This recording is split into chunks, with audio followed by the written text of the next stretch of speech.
Alba shikon Limin dhe papritmas i gjuan me shpulla, duke i thënë me një zë të ashpër dhe të tensionuar, "Ik, shtuku." Ajo duket e acaruar, fytyra e saj e skuqur dhe syt plot zemërim. Por Limi nuk largohet, ai qëndron aty, duke e parë me kujdes dhe qetësi. Ai e kupton se Alba është e inatosur dhe ndoshta fjalët dhe veprimet e saj dalin nga emocionet e forta që ndjen, ndërsa Alba përpiqet ta shtyjë, Limi e kap butësisht për kraharorin dhe i thot me një ton të ngrohtë dhe të qetë, "Hajde, shpejt brenda. Nuk do të lë vetëm." Fjalët e tij duken kontradiktore me shpullat që sapo i dha, por Limi e sheh këtë si një mundësi për të treguar kujdes dhe mbështetje. Ai i tregon se nuk ka rëndësi se sa është e zemëruar, ai nuk do ta braktisë dhe është aty për ta mbrojtur. Alba ndjen një përzierje emocionesh. Zemërimi dhe inati i saj janë të fuqishëm, por edhe trupi i saj ndjen ftohtësinë dhe lodhjen nga qëndrimi jashtë.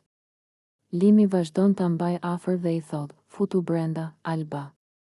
Ka ngrohtësi dhe nuk ka pse të qëndrosh jashtë duke u ftohur. Nuk dua të shoh të ndihesh keq." Ai e shikon drejt në sy dhe përpiqet të qetësojë situatën, duke i treguar se nuk ka asgjë për të frikësuar apo për të zemëruar më tej. Alba përplaset me ndjenjat e saj. Ajo është e zemëruar dhe dëshiron të tregojë forcën e saj. Por një pjesë e saj e di që Limi ka të drejtë. Ai nuk është këtu për të gjykuar, por për ta mbështetur dhe për ta ndihmuar. Ndërsa Limi e përqafon ngadalë dhe e afron drejt derës së shtëpisë, ajo fillon të ndjejë ngrohtësinë e tij dhe sigurinë që ofron. Fjalët e tij vazhdojnë, "Shpejt brenda, Alba. Do të ndihesh më mirë dhe nuk do të mbetesh vetëm." Ajo ndihet e lodhur dhe dorëzohet pak nga pak.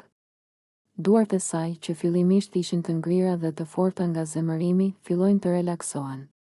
Limi vazhdon të flasë me të, duke e mbë.